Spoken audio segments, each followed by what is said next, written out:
오늘 여러분과 함께 나눌 설교 제목은 나의 모든 것을 아시는 주님, 이런 제목으로 함께 은혜를 나누도록 하겠습니다.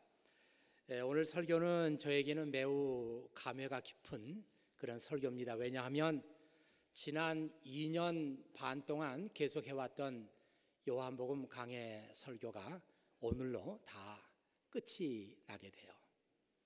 그동안 하나님께서 요한복음 참 어려운 복음서 가운데 하나인데 이 말씀을 강해할 수 있도록 도와주신 은혜를 감사하고요.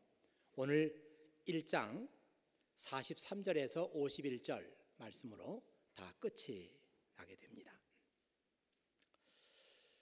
예수님의 첫 번 제자가 됐던 두 사람, 안드레와 요한. 이제 이 사람들은 예수님의 제자가 돼서 예수님과 함께 먹고 예수님과 함께 자고 예수님과 함께 생활하고 또 예수님께서 하시는 말씀을 듣고 예수님의 사역을 옆에서 다 목격을 하고 예수님의 처음 제자가 됐던 두 사람의 마음속에 무엇이 있었을까? 그런 생각을 해봤습니다. 여러분들이 예수님을 처음 믿고 교회에 처음 나오기 시작했을 때 그런 마음과 흡사하지 않을까? 그런 생각을 해봤습니다. 교회에 나와서 보면은 모든 것이 다 처음 겪는 일이고 신기합니다. 찬양 예배도 신기하고 성경 공부도 신기하고 또 주일날 교회에 나와서 예배 드리는 것도 처음으로 하는 것이기 때문에 참 신기합니다. 기도하는 것도 신기하고 목사가 설교하는 것도 참 신기하고 헌금 드리는 것도 신기하고 그의 앞에서 보고 느끼는 모든 것들이 처음으로 하는 것이기 때문에 기대도 되고 흥분도 되고 또 기대도 됩니다.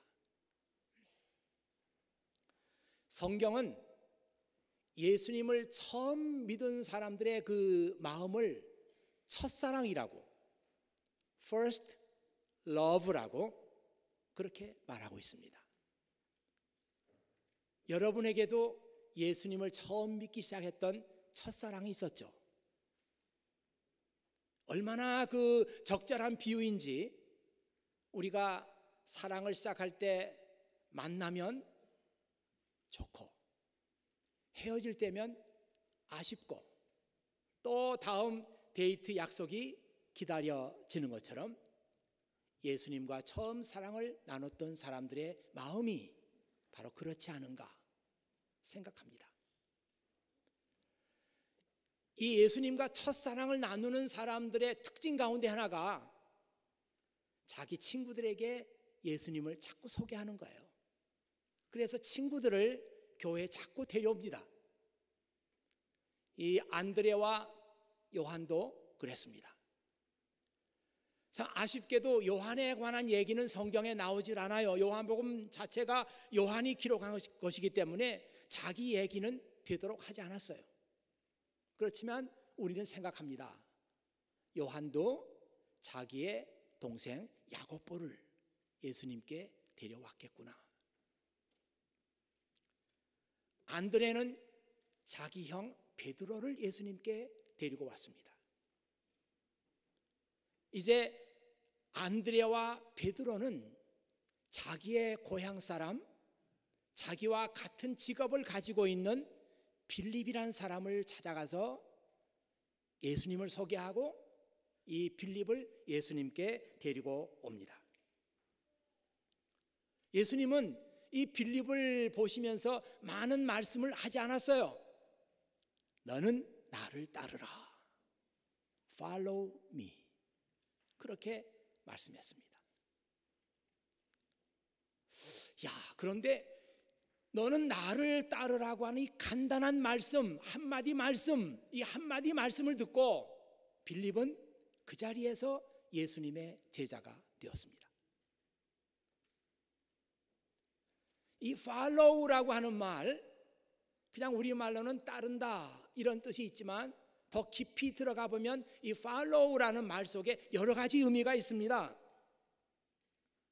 To accept as a guide or leader, 이런 의미가 있어요.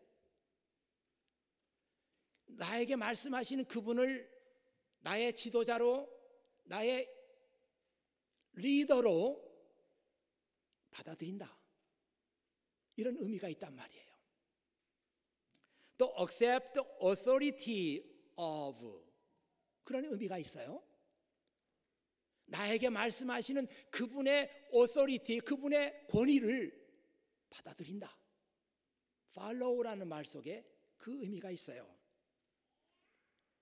그리고 또 이 follow라는 말 속에는 give allegiance to, 누구에게 충성을 바친다.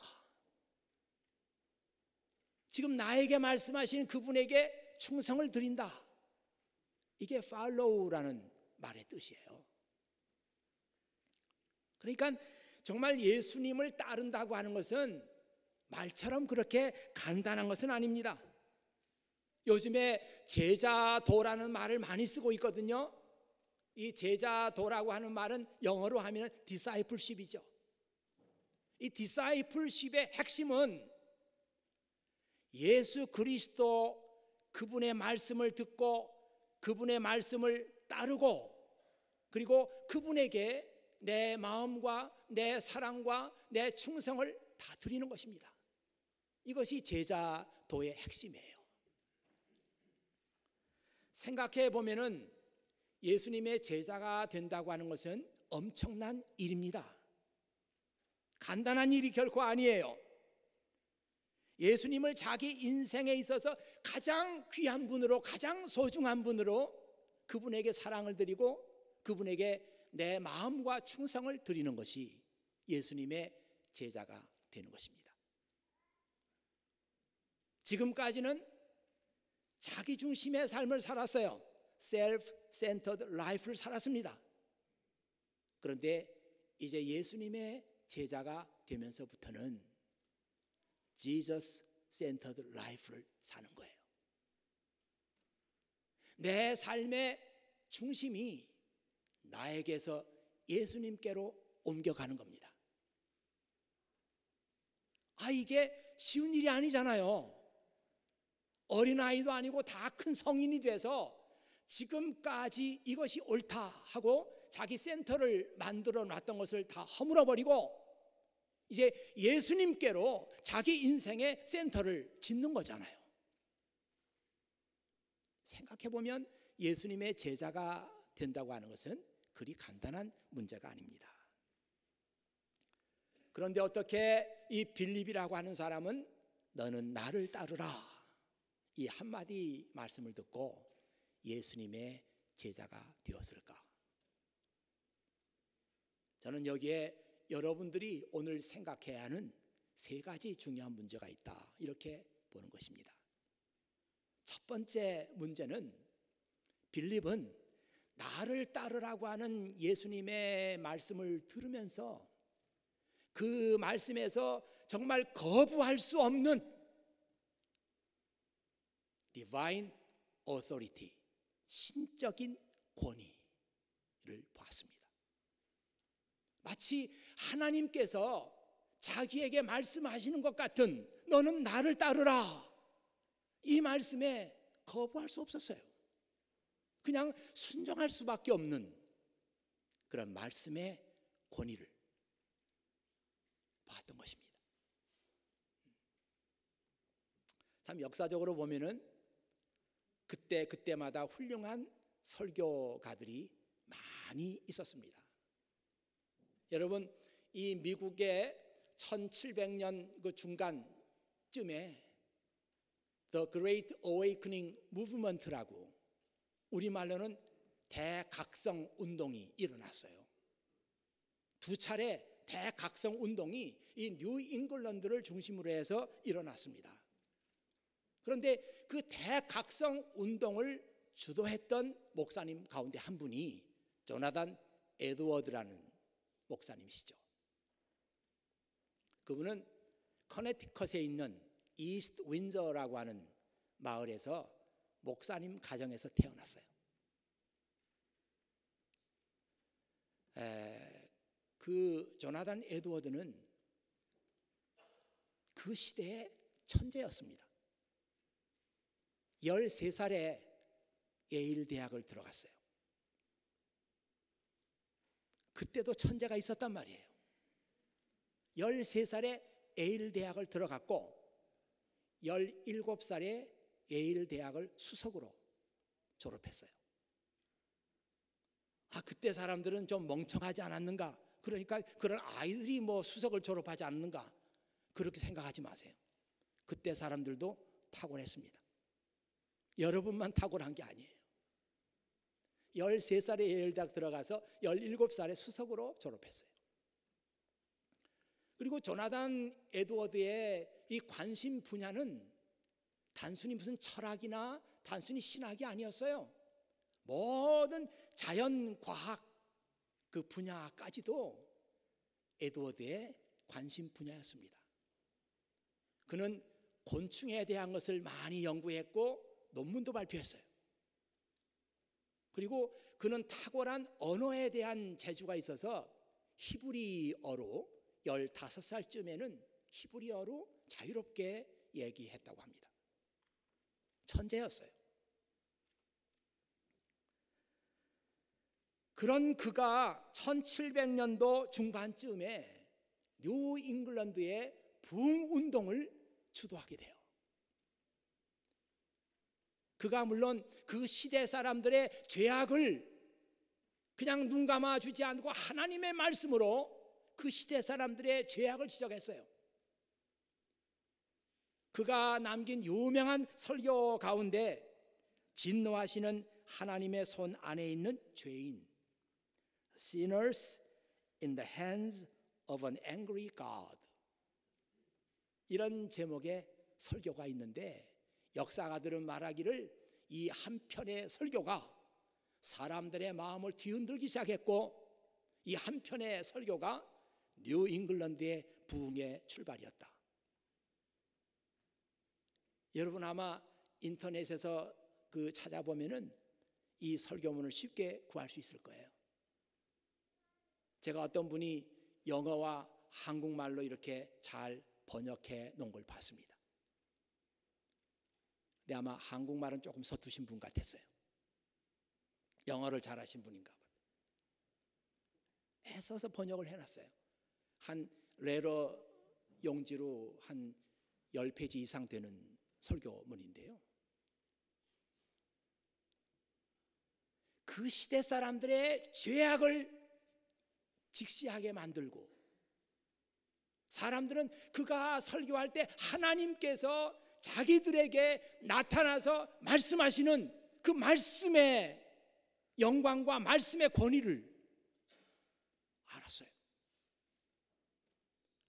그래서 이 에드워드가 지옥에 대해서 설교하면서 여러분 지금 여러분이 회개하지 않으면 지옥으로 떨어집니다. 지옥으로 떨어질 때는 어디 붙잡을 손잡이도 없습니다. 그냥 지옥으로 떨어지는 겁니다. 근데 하나님께서 지금 여러분을 그렇게 하지 않는 것은 하나님의 긍휼하심으로 여러분을 잠깐 좀 참아주고 있는 겁니다. 이런 설교했을 때 교인들은 부들부들 떨었다고 그래요. 마치 하나님께서 말씀하시는 것 같았기 때문에. 그래서 사람들은 그냥 자기가 앉은 의자를 꼭 붙들고 있었다고 그래요. 떨어지지 않으려고.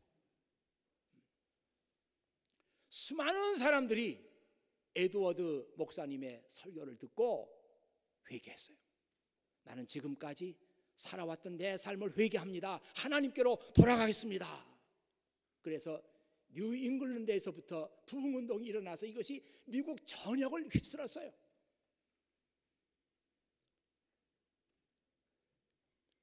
빌립이 예수님께 와서 너는 나를 따르라, 이 말씀에서 하나님께서 말씀하시는 것을 보았고 에드워드 목사님의 입을 통해서 나온 설교를 들으면서 너도 나도 사람들이 회심했던 것은 하나님께서 말씀하신다, 그 신적인 권위를 보았기 때문입니다.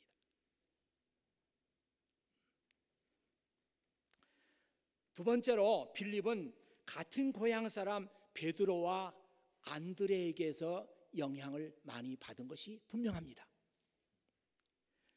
베드로와 안드레는 형제인데 제가 보기에 뭐 특별한 사람들은 아니었던 것 같아요.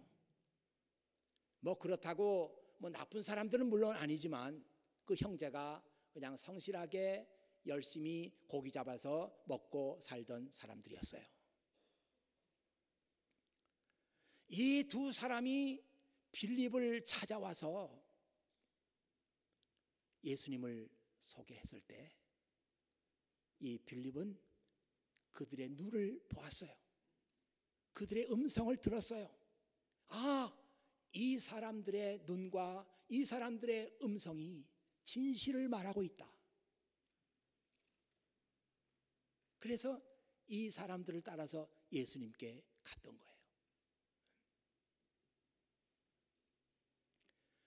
벌써 이 두 사람을 따라서 예수님께 가고 있었을 때 빌립의 마음은 열려 있었고, 빌립의 마음은 이제 만나게 될 예수님에 대해서 큰 호기심과 기대감이 있었어요.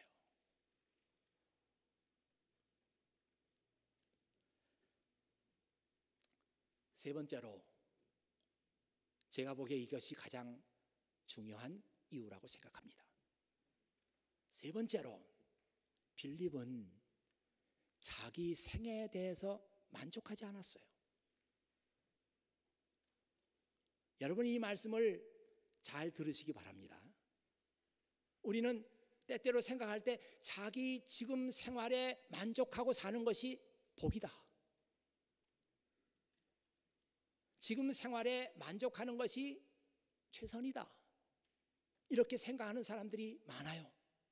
뭐 그 말이 전혀 틀린 것은 아니지만 여러분 한번 생각해 보세요. 지금 여러분들은 정말 지금 여러분의 삶에 만족하고 계십니까? 지금 내가 살고 있는 이 삶이 내가 앞으로 살아가야 될 최선의 삶이라고 믿고 있습니까? 여러분, 잘못 생각하면 안 돼요. 그냥 자기 삶에 만족하고 감사하는 건 좋아요. 그렇지만 정말 지금 내가 살고 있는 이 모습, 이 삶이 앞으로 내가 계속 살아야 될 최선의 삶인가? 이렇게 질문해 보면 아닙니다. 아니에요. 내가 지금 살고 있는 이 삶보다 더 아름답고 더 가치 있는 삶이 있다. 그래서 사람은 성장하고 발전하는 거잖아요.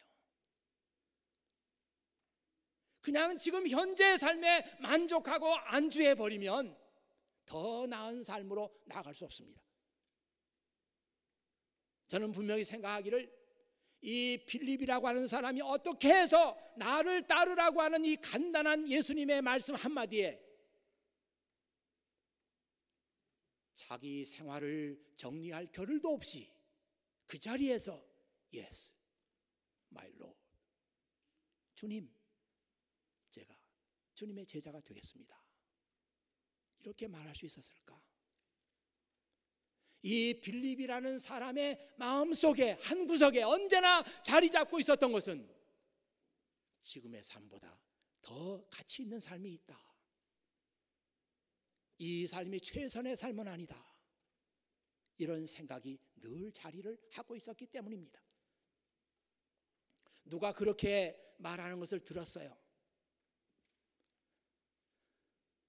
최선의 삶의 최고의 적은 차선이다. 차선. 이거는 최고는 아닙니다. 2등, 3등, 4등. 지금의 삶이 가장 좋은 삶은 아닌데 차선의 삶인데 이것이 최선의 삶이라고 믿고 있는 거, 이게 최선의 삶을 살지 못하게 한다는 거죠. 누가 그렇게 말하는 걸 들었어요. 오늘 우리도 똑같지 않을까요? 우리에게 더 가치 있고 더 보람 있고 인간답게 살 수 있는 길이 있는데 지금의 삶에 안주하기 때문에 그 삶을 놓쳐버리는 겁니다. 빌립은 그의 마음속에 항상 생각하는 게 있었어요. 지금의 삶이 최선은 아니다. 나는 언젠가 최선의 삶을 반드시 추구하고 말 거야. 이런 열망이 있었단 말이에요. 그 마음속에.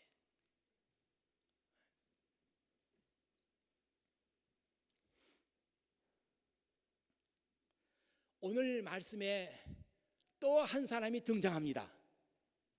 오늘 요한복음 말씀 속에는 이 사람의 이름이 나다나엘이라는 사람이다 이렇게 나와 있는데, 마태복음, 마가복음, 누가복음에는 나다나엘이라는 말 대신에 바돌로메라는 사람이 등장하는데 동일 인물로 우리는 알고 있습니다. 이 바돌로메라는 게 무슨 특별한 뜻은 아니고요, 바돌로메라는 그 이름의 뜻이 돌로메의 아들, 바자가 그 뜻입니다. 돌로메의 아들이란 뜻이래요. 그러니까 뭐 특별한 뜻은 있는 건 아니죠. 근데 이 바돌로메, 나다나엘은 그 갈릴리 호수를 중심으로 해서 고기를 잡던 사람은 아닌 것 같아요. 왜냐하면 이 사람의 고향이 무슨 갈릴리 호수 근방의 가버나움이나 벳세다나 이런 데가 아니고 상당히 떨어진 가나였습니다. 가나는 예수님께서 물로 포도주를 만드신 바로 그 마을이에요. 빌립은 자기가 예수 그리스도를 알고 예수님의 제자가 되고 난 후에 가나에 있는 자기 친구를 찾아간 거예요. 나다나엘을 찾아갔습니다. 그러니까 여러분 참 이 성경 가만히 보면 재밌잖아요. 안드레는 예수님 알고 나서 자기 형 베드로를 찾아가고, 베드로와 안드레는 자기 고향 친구 빌립을 찾아가고, 빌립은 예수님을 알고 나서 자기 친구 가나에 살고 있는 나다나엘을 찾아가고,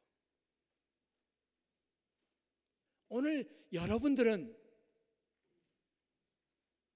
여러분이 알고 있는 예수 그리스도를 누구에게 전해주겠습니까?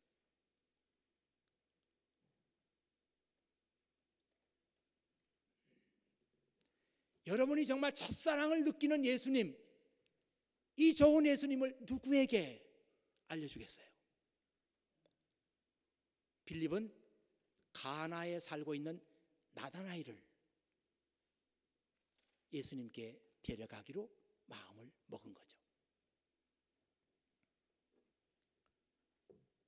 빌립은 나다나엘에게 예수님을 소개하면서 뭐라고 그랬는가 하면, 모세가 율법책에 썼고 예언자들이 기록한 그분을 우리가 찾았네. 바로 나사렛에 살고 있는 예수라는 분이시네. 이렇게 예수님을 소개했습니다.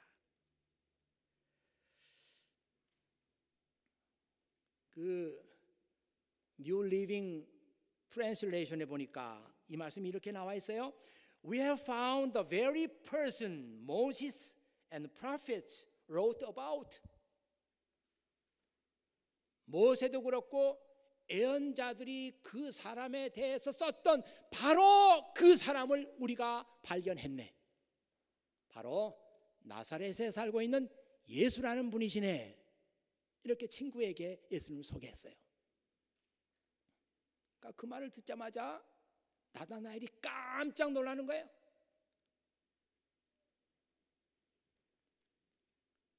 뭐라고? 나사렛이라고? 나사렛에서 훌륭한 인물이 나올 수 있나? 우리말 성경에는 그런 그 뉘앙스가 잘 표현이 안 돼 있어요. 근데 New Living Translation에 보면 나다니엘 exclaimed 그랬어요. exclaim이라고 하는 말이 그 보통 말이 아니잖아요. 깜짝 놀라면서 소리 지르는 거예요. 나자렛이라고. 나사렛에서 인물이 날 수 있나? 그렇게 반문한 거예요.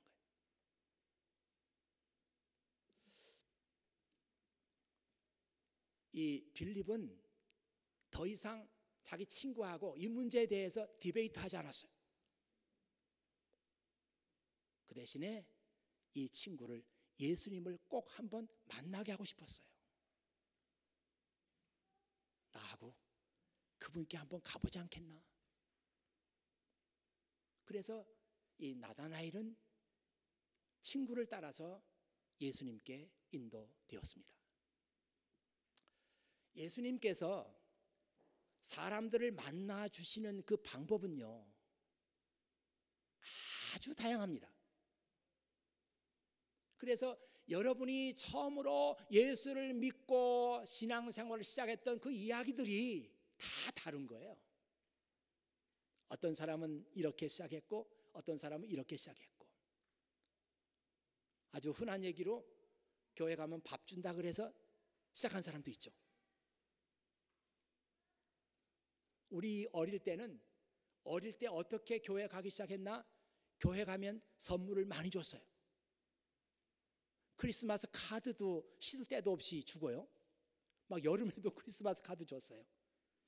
근데 그거는 뭐 줄래서 준 게 아니라 이 미국에서 막 그냥 그 원조 물자가 막 들어오기 때문에 그거를 그냥 선물로 막 준 겁니다. 여름인데도 막 크리스마스 카드를 받았어요. 또 연필도 받았어요. 먹을 것도 먹었어요. 그래서 애들이 그 재미에 교회 나갔어요.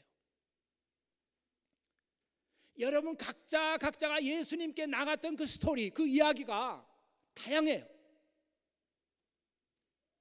예수님께서 자기에게 오는 나다나엘을 보시면서 무슨 말씀을 하셨는가 하면, 이 사람이야말로 참 이스라엘의 아들이다.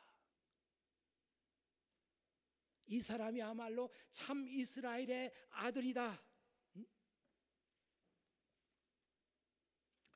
Now here is a genuine son of Israel. Genuine son of Israel.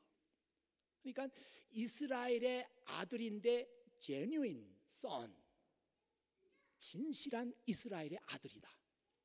지금 나에게 오고 있는 저 친구가 참으로 진실한 이스라엘의 아들이구나.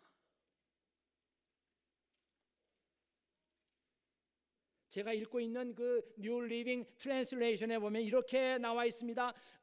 Son of Israel 하고 대시를 하고 나서 He is a man of complete integrity. He is a man of complete integrity. 그렇게 얘기했어요. 여러분이 인테그리티라고 하는 말을 사람에게 쓸 때는요, 보통 쓰지 않습니다. 이 말을 사람에게 쓸 때는 그 사람이 윤리적으로나 도덕적으로나 무슨 뭐 그의 삶에 있어서나 인격적으로나 하나도 빠진 게 없는 거예요. 아니, 그런 사람이 존재하나요? 그냥 man of integrity도 아니고 man of complete integrity. 완벽한 사람이다. 우리말로 하면 그런 뜻이 되는데요. 전 참 성경 읽으면서 궁금합니다. 도대체 이 나다나엘이라는 사람이 어떤 삶을 살았길래 예수님께서 그런 찬사를 보냈을까? 첫 보면서 말이죠. 자기에게 오는 게 기특하고 고마워서 듣기 좋으라고 립 서비스로, 야, 이 사람은 진짜 이스라엘의 진짜 아들이다. He is a man of complete integrity. 이렇게 얘기했을까? 저는 그렇게 보지 않아요. 왜? 예수님은 성경 어디에서도 사람 듣기 좋으라고 립 서비스 하신 적이 없어요. 오히려 사람들이 듣기 거북한 말씀을 많이 하셨고, 마음에 상처받을 수 있는 그런 얘기를 많이 하셨고, 거침없이 얘기하셨죠. 그래서 어떤 사람들은 예수님 말씀 들으면서 막 화를 냈죠. 당신 우리 보고 하는 말 아니야? 화를 냈잖아요. 듣기 좋으라고, 기분 좋으라고 얘기하신 적이 없어요. 그런 예수님께서 나다나엘을 보면서 하신 말씀인데 그게 립 서비스라고 생각하세요? 저는 여전히 이 강해 설교를 하면서도 풀리지 않는 수수께끼입니다. 나다나엘이 어떤 삶을 살았길래 예수님께서 이 사람이 참 이스라엘의 아들이고 이 사람은 완전한 사람이다 그렇게 얘기했을까? 이유는 알 수 없어요. 그렇지만 아마도 여러분이 상상해 보세요.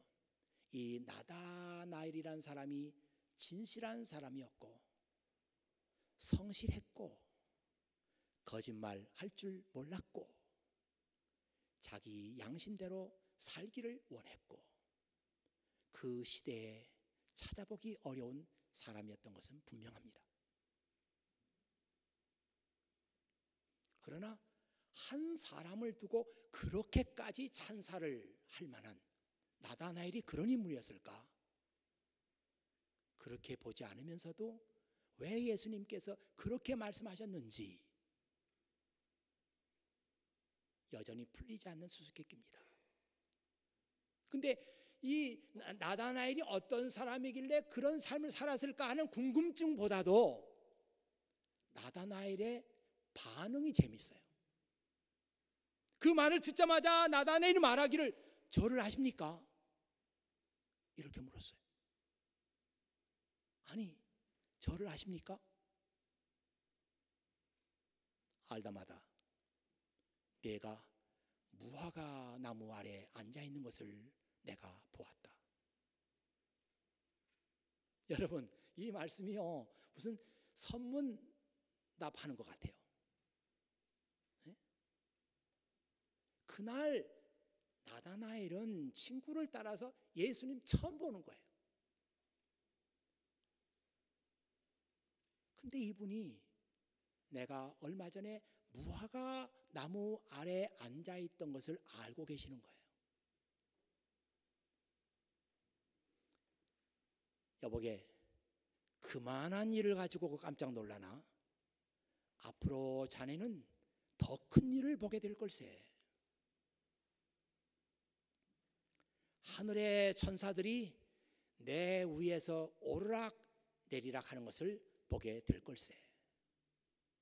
그리고 내가 하늘과 땅을 잇는 계단과 같은 일을 하게 될 것을 자네는 알게 될 걸세. 선문답하는 것 같아요. 마치 야곱의 사닥다리가 생각이 나죠? 야곱이 그 베델에서 하나님을 꿈속에 뵙고 그 위에 사닥다리가 내려오면서 천군과 천사들이 오르락 내리락 하는 환상을 봤는데 꼭 그 말씀 같아요. 그 뉴 리빙 트랜슬레이션에 보면 이렇게 나와 있습니다. You will see heaven open. 너는 하늘이 열리는 것을 보게 되고 And the angels of God going up and down. 천사들이 오르락 내리락 하는 것을 보게 되고 On the Son of Man. 사람의 아들 위에 하늘의 천사들이 오르락 내리락 하는 것을 보게 된다. 이 Son of Man이라고 하는 말은 어렵게 생각할 거 없어요. 예수님께서 자기 자신을 가리켜서 하신 말씀으로 보면 됩니다. 근데 그 Son of Man이 누구냐? The one who is the stairway. between heaven and earth. 나는 하늘과 땅 사이에 stairway, 계단과 같은 그런 존재이다. 저는 이 말씀을 어렵게 생각하지 않습니다. 나다나엘, 자네는 앞으로 엄청난 일을 보게 될 건데 나를 통해서 하나님의 뜻이 온전히 이루어지는 것을 목격하게 될 것이다.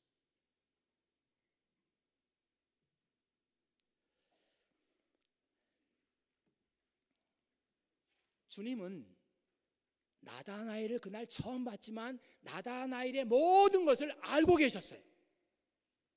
무화과 나무 아래 앉아 있는 것을 아는 것은 그건 아무것도 아니었어요. 모든 것을 알고 계셨어요. 이 말씀을 여러분에게 한번 적용해 보십시오. 주님은 여러분의 모든 것을 알고 계십니다.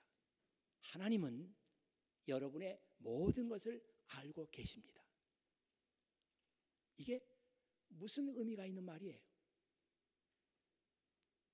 아니, 여러분 생각해 보세요. 하나님은 나의 모든 것을 알고 계십니다. 무화과 나무 아래 며칠 전에 앉아 있었던 것도 아시고, 그뿐만 아니라 하나님은 나에게서 일어나고 있는 모든 일들을 다 알고 계십니다. 이게 무슨 말이에요? 좀 마음을 좀 넓게 해서 이게 무슨 의미가 있을까 생각해 보세요. 여러분의 인생, 여러분의 삶이 하나님의 계획 속에 있다는 거잖아요. 그 말입니다. 그게 내 삶, 내가 살아가는 것 같지?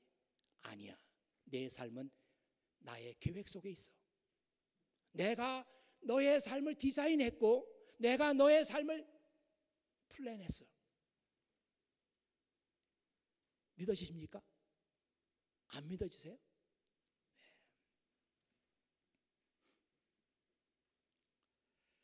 시편 139편 말씀이요.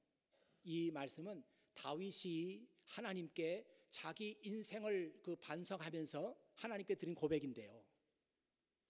그 139편에 이런 말씀이 나옵니다. 주의 눈이 아직 형태를 갖추지 않은 내 몸을 보셨습니다. 내게 정해진 모든 날들이 주의 책 속에 기록되어 있습니다. 이 날들의 하루가 시작되기 전에 이미 기록되었습니다. 참 엄청난 놀라운 말씀이에요. 내 생명이 어떤 형체를 이루기 전에 내가 어머니의 뱃속에서 어머니의 그 자궁 속에서 생명이 잉태돼 가지고 점점 이렇게 형태를 만들어가기 그 훨씬 이전에부터 하나님은 내 삶에 대한 모든 내용들을 그의 책에 기록하셨습니다. 내가 이 세상에 나와 가지고 나의 첫날을 시작하기 전부터 하나님은 나의 모든 삶에 대한 기록을 갖고 계십니다.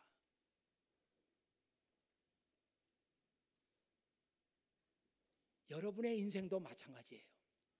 디자인하신 분이 하나님이시고 계획을 짜신 분이 하나님이세요. 하나님은 여러분의 모든 삶에 대해서 알고 계십니다.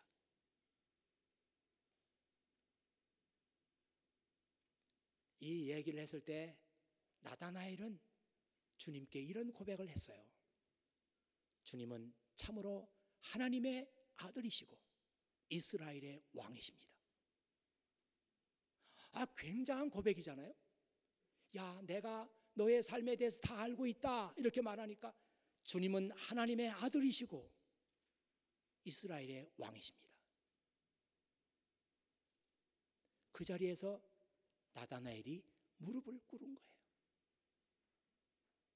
여러분, 오늘 이 시간에 주님께서 여러분에게 다시 물으십니다. 내가 너의 삶에 대해서 다 알고 있다. 그러면 제 삶은 주님의 계획 속에 있는 것 아닙니까?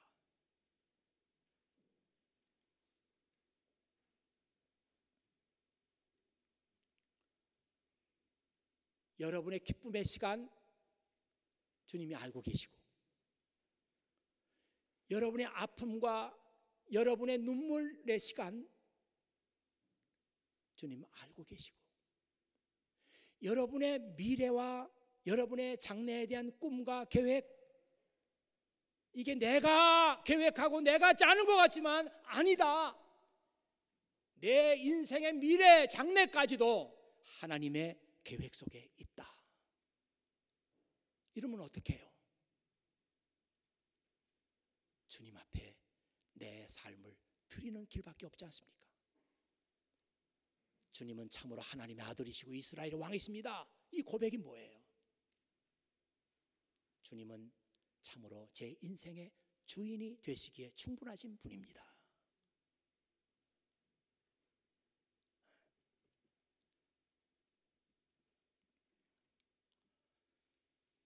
이 시간 주님께서는 여러분의 인생을 주님께서 소유하기를 원하세요. 내가 내 인생에 대한 모든 것을 다 가지고 있는데도 너는 내 고집을 피우고 내 인생 내 마음대로 살기를 원하느냐? 내가 내 인생의 모든 것을 다 가지고 있는데도 불구하고 너는 여전히 내 중심적인 생각을 하면서 인생을 살 것이냐? 물으시는 거예요. 주님은 하나님의 아들이십니다. 주님은 이스라엘의 왕이십니다. 주님은 내 인생의 왕이 되시기에 충분하신 분입니다. 이런 신앙 고백을 주님께서 원하시고 계시는 거예요. 여러분, 여전히 자기 중심적인 생각, self-centered life, 내 인생 내가 계획하고 내 고집 가지고 내 인생을 경영하겠다, 이런 생각 갖고 계시나요? 아니에요. 주님의 제자가 된다고 하는 것은 여러분의 삶의 중심을 이제는 주님께로 온전히 옮겨가는 겁니다. 주님 중심의 삶을 사는 거예요. 주님은 제 인생에서 가장 귀한 분, 주님은 내 사랑을 받으시기에 충분하신 분, 주님은 나의 예배를 받으시기에 충분하시고, 주님은 내 충성과 내 섬김을 받기에 충분하신 분이십니다. 이제는 우리가 그런 고백을 드려야 되잖아요. 모르겠습니다.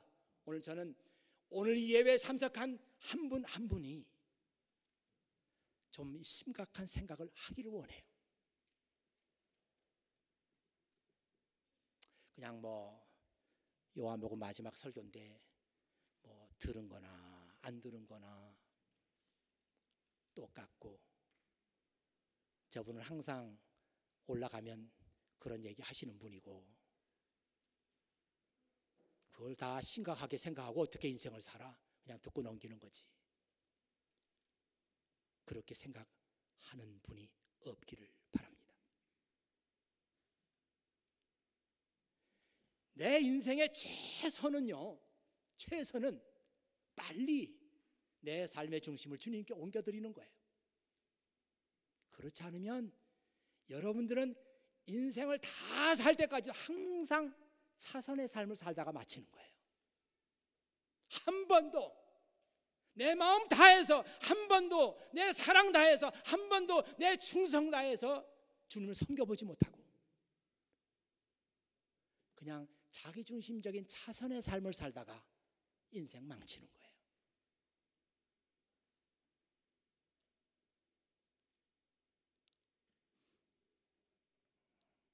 나의 모든 것을 알고 계시는 주님, 나다나엘의 모든 것을 알고 계시는 주님은 여러분의 모든 것을 알고 계시고, 여러분의 인생은 주님의 계획 속에 있습니다. 빨리 주님께 무릎을 꿇고, 주님은 나의 주님이십니다, 이렇게 고백하고 주님께 여러분의 중심을 옮겨가세요. 이게 최선의 삶입니다. 기도하겠습니다. 아버지 하나님, 감사합니다. 오늘 요한복음 마지막 강해 설교를 드리면서 빌립과 나다나엘에 관한 말씀을 나누게 하셨고, 이 말씀이 결국은 여기에 앉아있는 우리 모두에게 주시는 말씀이었습니다. 지금 이렇게 이런 모습으로 살아가면서도 이것보다 더 나은 삶이 있다는 사실을 깨닫지 못하고 이것이 최선이거니 하면서 안주하는 사람들에게, 아니다, 내 삶의 중심이 내게 있는 것이 아니라 나에게로 옮겨지는 것이 최선의 삶이다. 너는 나의 제자가 되겠느냐? 이렇게 묻고 계십니다. 아버지 하나님, 예수님께는 12제자가 있었는데 오늘 여기에 앉은 사람들이 다 예수님의 제자가 되기로 마음 결단하고 우리 마음을 주님께 옮겨감으로 말미암아 여기에 주님이 기뻐하시는 수많은 그리스도의 제자들이 있게 하여 주시옵소서. 우리 구주 예수 그리스도의 이름으로 기도하옵나이다.